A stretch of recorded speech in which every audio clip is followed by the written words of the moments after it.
This is Bruce Friedman of Adult Site Broker, and welcome to Adult Site Broker Talk, where every week we interview one of the movers and shakers of the adult industry, and we give you a tip on buying and selling websites.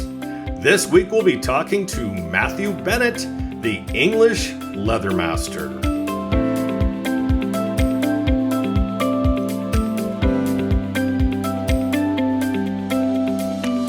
Adult Site Broker is proud to introduce ASB Marketplace, the first platform where you can buy and sell adult sites and domains for free.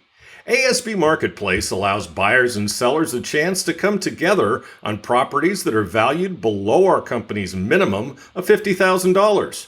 Don't pay for other marketplaces when ASB Marketplace gives you this service for free. Visit asbmarketplace.com and sign up as a seller or as a buyer today. And don't forget ASB Cash, the first affiliate program for an adult website brokerage where you can earn as much as 20% of our broker commission referring sellers and buyers to us at Adult Site Broker. Check out asbcash.com for more details and to sign up. One quick note, starting this coming Saturday and running through July 5th, is the TES Affiliate Conference in Marbella, Spain. The show is the first hybrid TES conference with both live and virtual attendees and events. I'll be doing a presentation on the ins and outs of buying and selling adult websites on Friday at 5 p.m. Spanish time. Virtual registration is free. Go to tesaffiliateconferences.com to register, and I'll see you there. Now let's feature our property of the week that's for sale at Adult Site Broker. We're offering a rapidly growing hair shaving site. The site shows women getting their head shaved. It does not show explicit content, so it's much easier to promote than most adult sites. The site creates an environment for their customers where they feel like they're getting invited to the party of their hair fetish dreams. They love using slogans like, "Come join the party." There's a sister site that has a unique method of hosting their videos in a discreet manner for their customers. The site is fueled by redirects. This is essentially the brains of the whole operation. It handles the billing and rebilling, user information, and video displays. There's also a separate forum and a download store that did $5,000 in sales the first month alone. There's no paid advertising. They go directly to their customers with targeted SEO, YouTube videos, and other social media. The community for this niche is very loyal, and the members will help any way they can to see sites like this grow. They'll donate, some will even do work for the site for free. The site has a lot of room to grow with a little more time and investment. There is a mailing list of well over 1,100. Models' hair can be sold for thousands of extra dollars. There are trained producers for these shoots who would be happy to stay on after the sale. This great site is available for only $480,000. Now time for this week's interview. My guest today on Adult Site Broker Talk is Matthew Bennett, the English Leather Master. Matthew, thanks for being with us today on Adult Site Broker Talk. Thank you so much for having me here. It's a pleasure. Now, let's tell everyone about you. Matthew Bennett is an International Coach Federation certified coach. He has over 250 hours of experience coaching people from all walks of life. His background is in international education, assessment, business development, sales, and leadership. Now, Matthew started coaching to empower those who society leaves on the sidelines, namely members of the LGBTQ+ community and kinky community and sex workers. He truly believes that people who live more integrated lives can become more successful and fulfilled. Now, Matthew is trained and presented in over 13 countries across Europe and Asia. We were just talking about the fact that he at one time lived here in Thailand. So we went back and forth on that a little bit off air. He managed multi-million-pound projects and led teams of people in a range of organizations. His book, Mastering Life, has been downloaded hundreds of times. And his webinar series, Mastering Life Shorts, continues to draw in people who want to learn more about integrating life and work. He now divides his time between online coaching, training, and running his incredibly successful OnlyFans page. consistently ranking as one of the top OnlyFans creators. This success has only happened by treating online content creation as a startup business, applying good practices in brand development, planning, development, sales, and marketing. So basically, he practices what he preaches. Now, English Leather Master Coaching is one of the only spaces where anyone, no matter what their story, can go to develop every part of their lives and businesses. It allows people who are LGBTQ+, kinky, or sex workers to access the highest quality accredited life, business, and executive coaching by giving people a fully judgment-free, confidential, safe space to explore their vision for success and the route to get there. People who have been marginalized can now become fully integrated and more successful. So, Matthew, sorry, that's all we have time for today. Tell us more about you and where you're based. I kind of get the impression, based on the name of your company and your accent, that it might be the UK. Well, I actually started this company in Thailand. I was working there just before the pandemic, and then came back to the UK for a funeral, and then got stuck. As we all know, the world is very different. But the nice thing about what I do is I work online. So I'm stuck in the UK at the moment. In the future, who knows? I've been talking to my partner over the last few months about what happens next. Once the world reopens, where will they go? And the nice thing, as I say, is just like you can work with a microphone and an internet connection anywhere. Yep. So it's lovely. It is. And I'm looking forward to being able to make those choices again. Okay. Well, tell me more about you. So you said quite a lot of it. It rather started when I was working in Thailand for an education company, and I was made redundant. They had a reorganization of the company, and I thought I was going to be working with leaders in international schools, actually. And I thought, well, I'll add coaching into my portfolio of things, of consulting that I would be able to do with them, and really got the coaching bug. And then, but alongside that, I'd been working on, I'd done a bit of online doming and things like that for a number of years. And I realized that actually I wanted to integrate the parts of my life, and I wanted to work in a much more open way about who I am and what I do. And it all came together in one, and allowed me to get to the point that I am now. I started a slightly explicit Twitter account, knowing that sex sells, and to get some attention, and that then led to the OnlyFans, which then led to what I'm doing now, where I was opened up to the adult industry.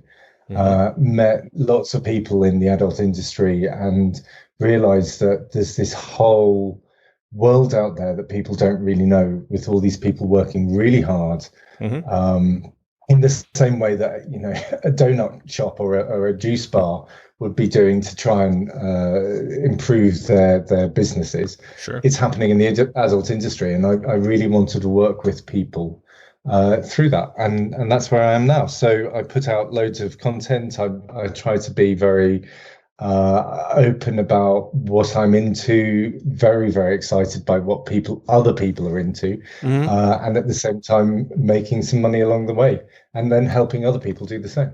That's awesome. Now, who exactly is English Leather Master? I suppose it's me plus. I am a lifestyle dom. My partner is also my boy. But obviously, I wouldn't necessarily put out the part of me that sits there in front of soppy movies and curls up in balls with hot chocolate in the evening. I'm not going to be making videos about that. And I'm on the other side of things. I wouldn't be making videos about the stuff that gets you banned off porn sites. So English Leather Master is my online persona. I try to be very authentic in what I do. And show people what they can, what good dominance in the gay world looks like, and in a world where a lot of porn is it feels very inauthentic. Hmm. The stuff that's sort of shoved in your face on the front page of the clip sites. I try to be very open about that you can be in a relationship, it can be healthy. You can do very, very bad things to people and enjoy it. You can be, you can put parts of your body and parts of your sexuality out there that people can get very excited about, but Hmm. still be you and still be real. So Hmm. that's English Leather Master is that part of me, um, and I very much enjoy sharing that with the world. Sure. Now, tell us a bit about what you do and what your journey to getting here has been. So as I say, I think it started when I was working in Thailand, and it started noticing that I naturally found a way through increasing my reach with my followers on Twitter and Instagram and all of those places, which then led to the OnlyFans and more recently Just for Fans. Hmm. But also realizing that it's not just about putting everything out there; it's about um, working out who you are and what you do and what you will do, what you won't do, what you're willing to share, what you're not willing to share, creating a voice and a personality and a tone about who you are. And I realized that what I was doing was I was building a business, I was building a brand. Hmm. That was the English Leather Master brand. So English Leather Master will do certain things, he won't do certain things. Hmm. Um, and I realized that I could use my skills from coaching in helping other people in that. So Hmm. by doing that, a lot of the people I coach are business execs who just happen to need some stress relief at home and don't quite understand how they can integrate the fact that they like being spanked with the fact that they're also a CEO of a company, Hmm. or um, people who every now and then they'll drop in the fact that they're in a poly relationship, and Hmm. that's problematic for making decisions about what to do next in their lives. So by being really open, what I've allowed myself to do is to follow those people to where they are and say, you know what, I've done almost everything you've ever done. So you can tell me everything, and then we can get on with Hmm. the rest of our lives and planning your best future. Hmm. It almost sounds like a lot of psychology goes into it. But yeah, I mean, there's a huge amount of psychology. I'm also a hypnotherapist, so I use Hmm. quite a lot of that and sort of hypnotic methods within some of my coaching as well. Hmm. Um, and all of that goes into where the brain is. If someone is fearful of the future, if something is really worrying them, Hmm. um, then they can't be future focused. So, True. a good example at the moment is what the sort of things that are happening to some of the sites with the payment processors Hmm. mean that a lot of creators and people working on those sites have to think very, very carefully about what they put out. Hmm. But because they're so fearful of losing their income streams, Yeah. then that makes it more difficult to be able to step back and go, okay, how can we plan given this massive challenge coming ahead? Hmm. Um, so yeah, there's some massive psychology in there. Now, let's talk about the term coaching, and I've heard it Mm. bandied about a lot. Obviously, your form of coaching is a little bit different than most, but what exactly is coaching? I mean, what is it I know what it is in sports. Okay, obviously. Yeah, But tell us more about the coaching you do. yeah. Well, so first of all, the coaching I do is no different to many coaches. I mean, one of the problems with coaching is it's non-regulated. So Hmm. you'll get someone who's done a 3-hour Udemy course calling themselves a coach, uh, Or less. or less. Yeah. Um, but the form of coaching that I do, if you it started actually with tennis back in the 70s. I think it was the 70s, when someone realized that instead of saying the way to hold the tennis racket is this, and then you move your hand like this, and then you have to follow their movements exactly. Hmm. Instead, you said to the person, okay, hold the tennis racket the way you feel. then I'm going to throw a ball and then hit the ball. Now try it a different way. Now, what works for you? And you build on the feeling within the person. So instead of directing a person and saying, this is the way, Right. you say, okay, listen to your own body. Yeah. So the type of coaching that I would do is I wouldn't say to someone, if I had a sex worker come to me and say that I want to start my own Just for Fans site, I wouldn't say, right, well, you have to look like this and you have to wear these clothes and all the rest of it. I would say, okay, who do you want to be? Who do you want to attract? What really gets you off? And get them, tease those answers out of them. And likewise, if someone came to me and said, I've got this massive site and I want to increase my reach, and then I wouldn't say, this is my thoughts. It's very much about saying, okay, you have mentioned 15 times this thing in the last half hour, and this happens a lot. What does that word mean to you? Keep saying that word. And just reflecting back, because people don't really know what's in their heads, and because there's so many things going on in their heads, sometimes you just need to have someone sit back and listen to you talk, and then go, there's the thread here, and we keep coming back. And one of the nice things about what I do is I'll have clients who will just talk about their business lives, their home lives, their family lives, and then I'll go, do you realize there's a thread about feeling disconnected from people? What are you going to do about that? So why is connection so important? And then by reflecting back, people get into a much more focused area. Likewise, I've worked with one sex worker who was she was a girl living in Atlanta. She had a choice between working in a juice bar or becoming a pro dom.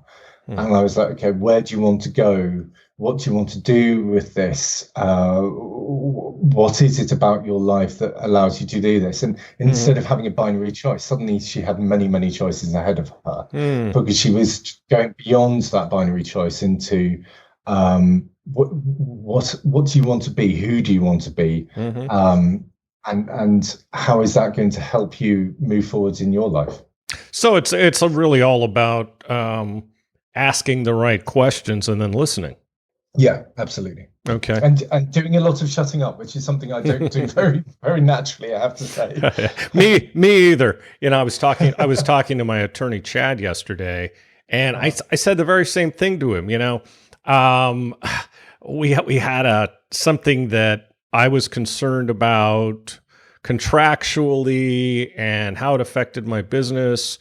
And I ended up answering the whole question just by talking to him and him listening.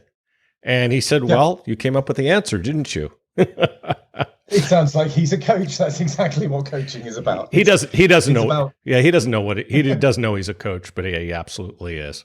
But I think a good attorney will have those. I'm sure, and every features. now and then, a good attorney and a good coach will go, you're about to walk into a minefield. Don't do that. But once you said that, you say, okay, which way do you want to go instead of? Well, but he didn't even say that. I said it. That's the great part. Yeah, he's educated me well. Now you talk about coaching smart, sexy people. Now, first of all, what does that mean? And I mean, am I smart and sexy enough? You are very smart and you're very sexy. Oh, thank you. You don't really know me. I've listened to enough of your podcast enough. Ah, very good. You're the one. By sexy, let's start with that. By sexy, I mean people who their gender or their sexuality is part of the story. So whether they are one of my clients was a transsexual female to male man who was working in a sales job in London, and he wanted to move countries, but because of his status, his gender status, there were more barriers to that movement than for your average person. So Yeah. it was, I didn't need to talk about his transition. That was nothing to do with me or Right. anything. It was just a piece of information that was always there in the background. Mm. Likewise, for someone who's working in the adult industry, Mm-hmm. you're talking about a business, and you could be a cake shop, or you could Mm-hmm. be an online bookseller, or you could be selling online adult content. Mm-hmm. And there's just a few extra bits and pieces in that you have to be aware of in order to move forwards. And by being able, so that's the sexy thing. It's Mm-hmm. just that gender or sexuality is important in the story. And for Interesting. smart, I like working with people who have got a brain, obviously, but also but also that they're doing it with some sense of knowledge of who and what they are, some sort of sense of self-awareness. Mm-hmm. And I think you have to be quite smart to do that. You're not just falling into what you're doing, because I mean people end up where they are because they ended up where they are. Mm-hmm. But at that point they can step up and say, okay, now I need to move forwards. So that's what smart sexy people are. Yeah, you mentioned transsexuals. We don't know anything about them here in Thailand. Now, you wrote a book, Mastering Life. Now, tell me what it's all about. Yeah, so that I wrote that actually a year ago. I need to go back and check it over. It's on my website. You can download it for free, EnglishLeathermaster.com. It's what I noticed was that all self-help books are incredibly they'll very happily say, my wife, my husband, I go to church every Sunday, and they're very cis hetero monogamous, and sex doesn't exist. Yeah.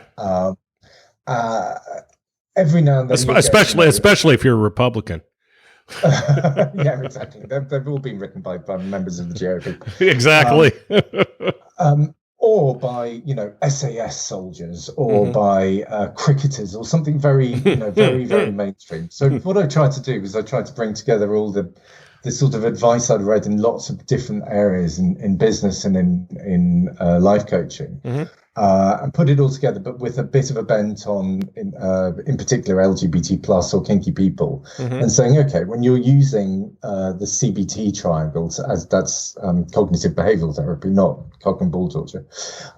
When you're using the CBT triangle, then what does that mean if you're talking about a dom-sub relationship, for example, or if you're thinking about drama in a relationship? How does that vary if you happen to be in a poly relationship?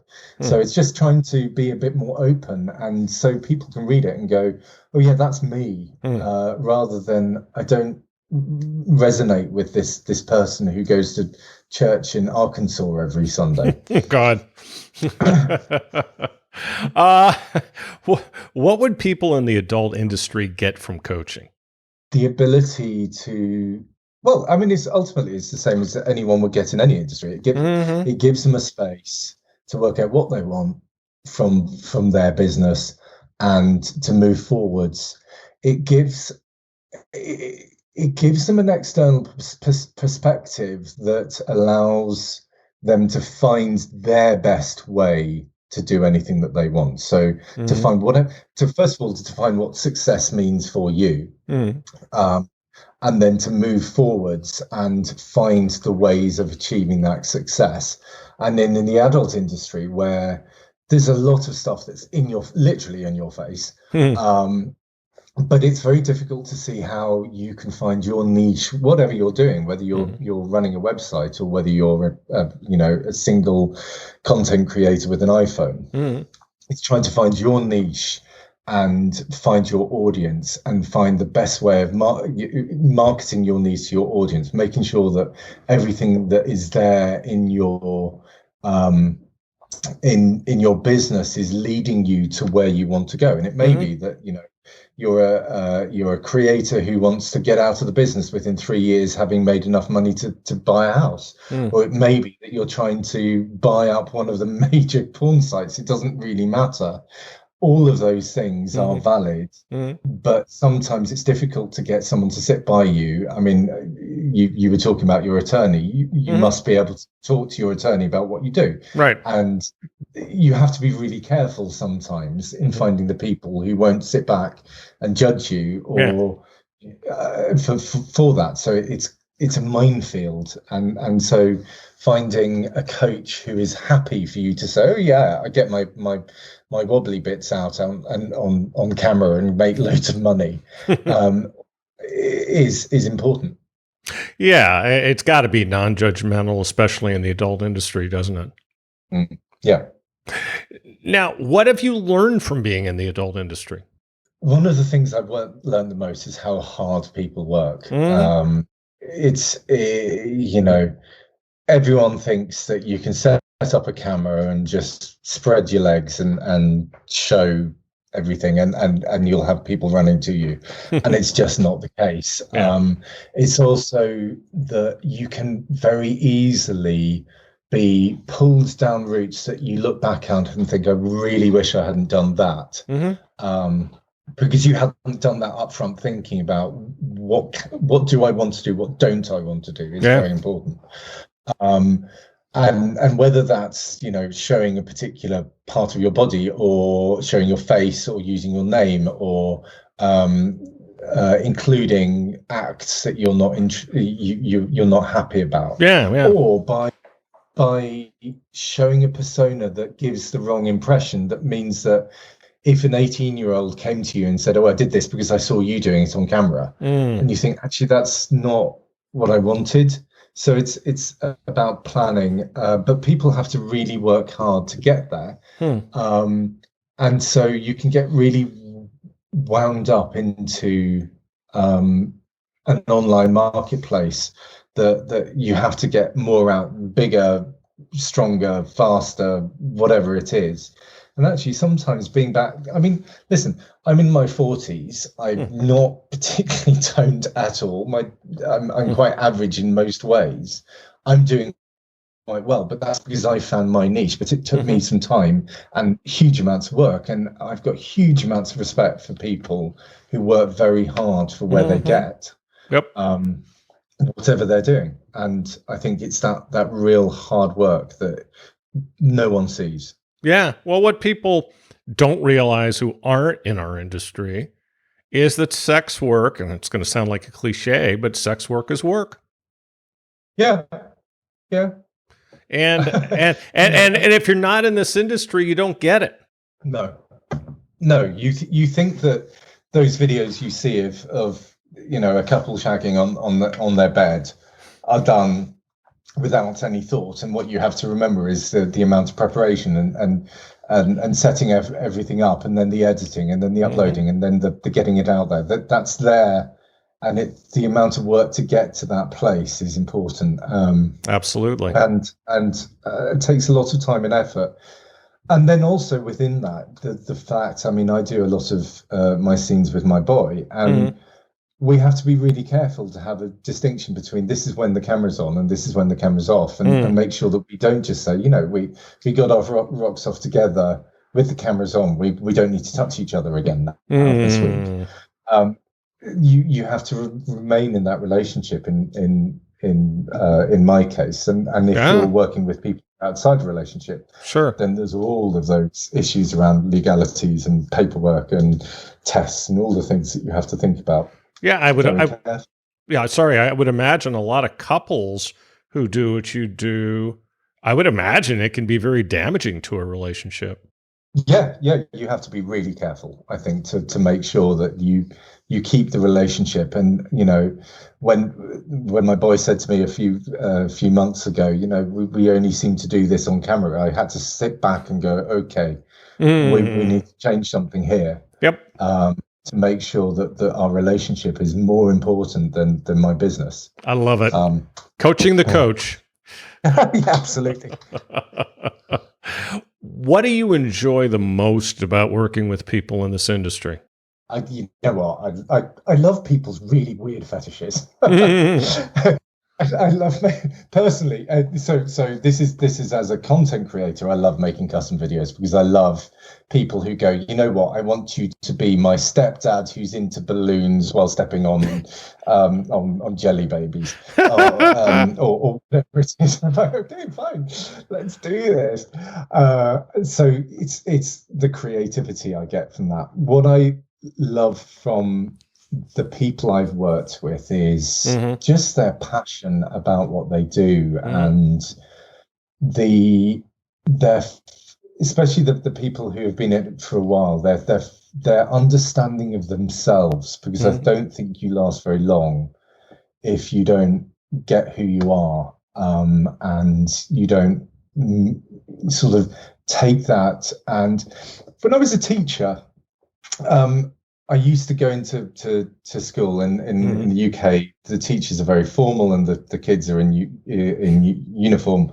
And I used to be Mr. Bennett in school, and Oh Matthew boy. outside.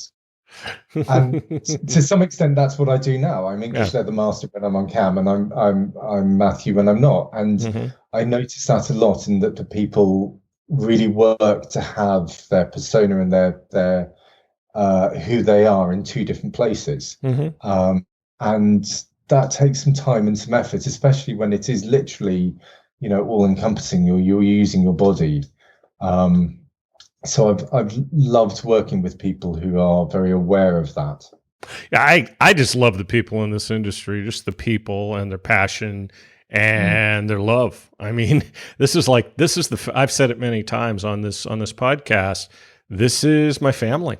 Yeah, yeah. And I've heard that many times as well. And Hmm. I'm fairly new in the industry. Hmm. Having jumped in finally. I've had my toe in the water for a long time, Yeah. but people are very. I've been amazed at how open people are. The Hmm. barriers for entry are low, Hmm. but people are very open to people who come in and say, you know what, I want to be part of this. Hmm. And I've loved that. Yeah, everybody loves new members of our club. There's no two ways about it. And it doesn't sound like you've been in it long enough with the pandemic to really do the shows, but No, you'll have to go to events once they actually start up in person again, because that's the best part of this industry. yeah, The yeah. best. I've been involved in a couple of the online versions of Hmm. the in-person shows, and I've really enjoyed those. Yeah, it's not even close though. No, You don't have the hugs. I don't know if we'll have the hugs now, but you don't have the hugs. You don't have the camaraderie. yeah, yeah. It's when this thing's over, man. It's going to be crazy because everybody's going to be so glad to see each other. Can't wait. It's going to be so nice. I'm shooting for TES in September, but we'll see what happens. I'm pretty sure that's going to happen. So that's a good thing in Prague. Now you've managed to grow your social media following and fan sites really fast. Now, what advice would you give to someone trying to do the same? So again, first of all, you have to decide what your definition of success is. So, what do you want, and why do you want it? Do you need 10,000 followers to do the thing you want to do? Hmm. The people are obsessed with very specific numbers. Yep. It could be that actually what you need is one follower who is a billionaire who's very happy to have you as their only client, Yeah. or their only content producer. Right. Um, so after that, I think it's about authenticity. It's about really being the person that you want to be. Obviously, you don't have to put everything out there, and for most people, that would be a very, very bad idea. Hmm.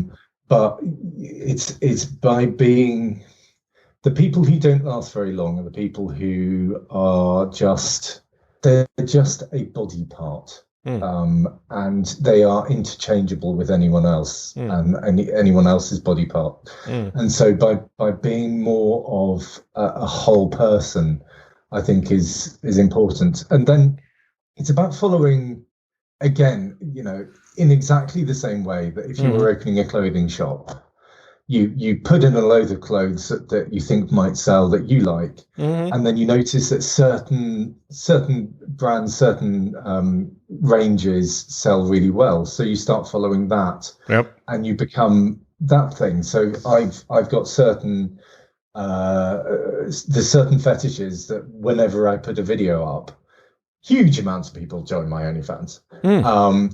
But funny enough, they're not necessarily the ones I'm necessarily into. So I have to then make a decision about whether I want to be the person who does that thing, or whether I just want to keep that in the mix, Yeah. keep those people happy, but put the stuff that I want to do up as well. And it's very much about following the market, listening to your audience, watching the likes in a much more analytic way than just saying, "Oh, look, that's got 500 likes."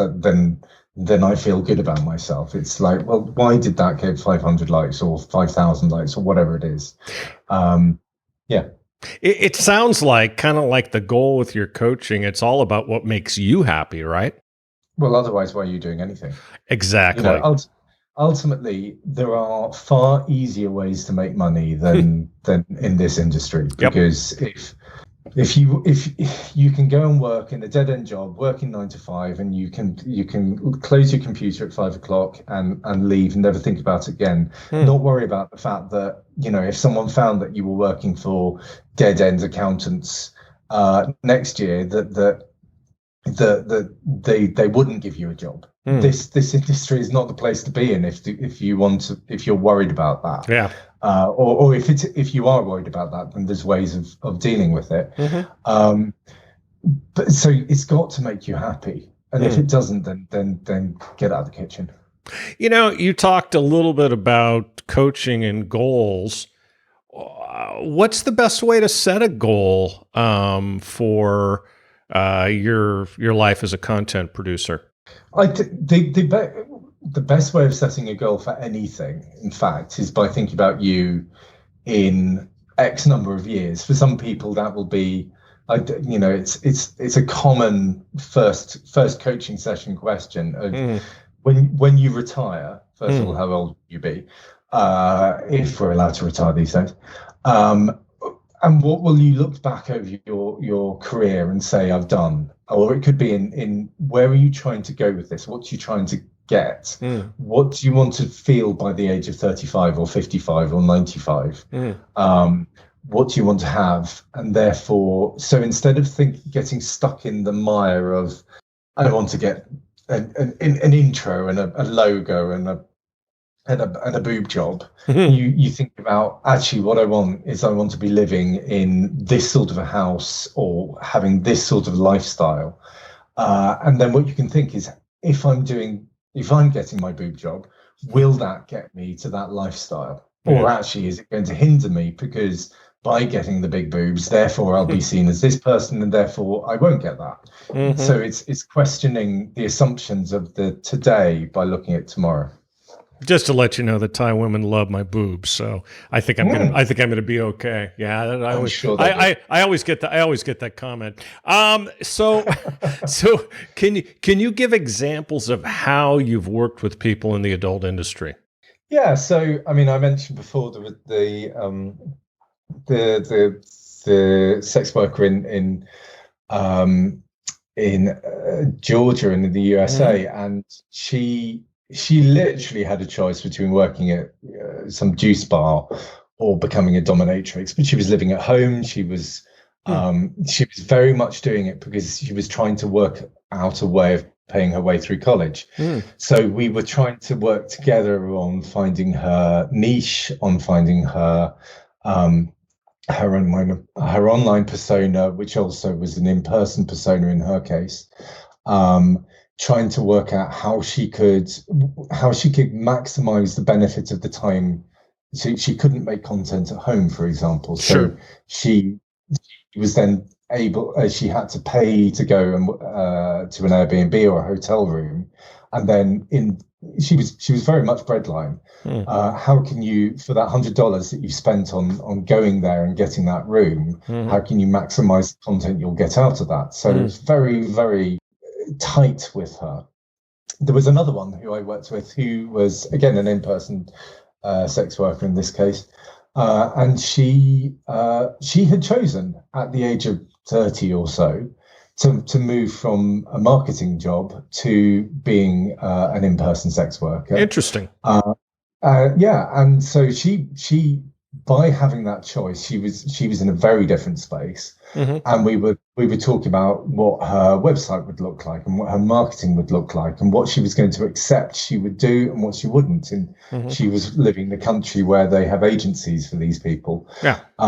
And she had done a couple of these gigs where she was literally put in a hotel room and then men turned up every hour on the hour type thing, and she was not impressed by that. No. So how could she get out of that system and develop her own customer list? Sure. So she didn't have to deal with that sort of stuff. But that was about marketing and about also accepting when to say no in her case. Yeah.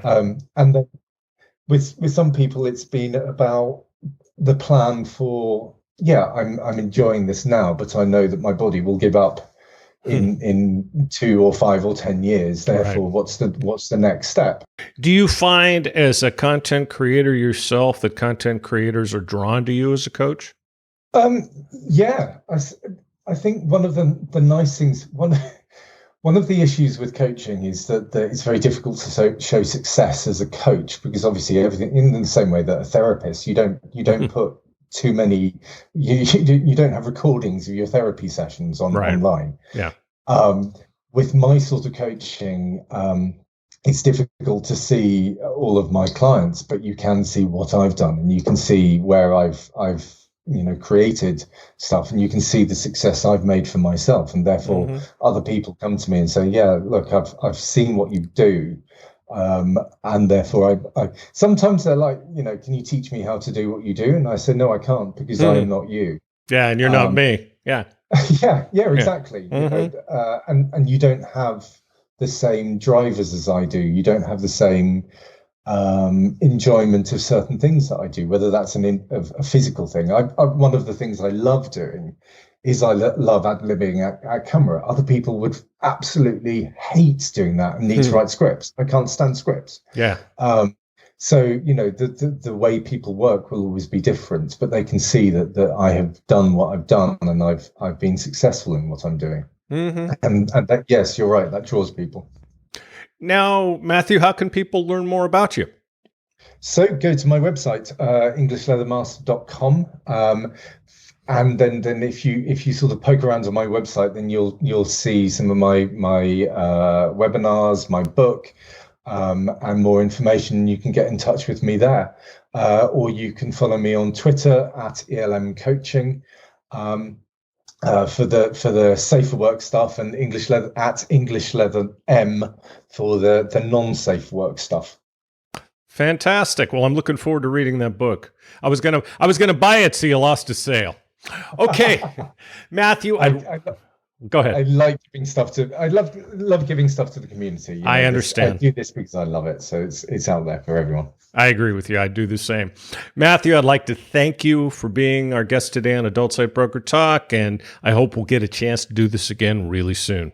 I'm really looking forward to it, and I'm after a hug when I meet you in person one day soon. Indeed. My broker tip today is part 7 of how to buy an adult website. Last week we talked about the agreement and escrow. So now you own the website. What do you do now? The first thing you should do is make sure you understand everything about the operation of the site. The previous owner will hopefully be available for a period of time to help you with this. As I mentioned last week, you should establish what the former owner's participation will be after the sale. You'll need to deal with production of new content, processing, paying affiliates, and many other things. If you don't have experience in these things, you may want to consider our general consulting firm, Adult Business Consulting. You can get more information on what this company does at adultbusinessconsulting.com. We help website owners project manage and guide them to the right vendors. Maybe the previous owner had all the right elements, processing, hosting, payments, production, scripts, etc., or maybe they didn't. We can help evaluate that for you and save you some money. Let us know if we can help. Anyway, you'll now be operating the website. If you don't have someone like our general consulting company to help, evaluate all of these things and everything the site is spending money on and using to operate the website. Make sure you're getting a good deal and that these companies are providing the right service, and check to see if you can do better. Hosting is a great example on something where people are often both overpaying and not getting the right service. Many times the server is just too slow. If you have any questions about any of this, feel free to reach out to us on our website. Next week, we'll talk about how to sell a website.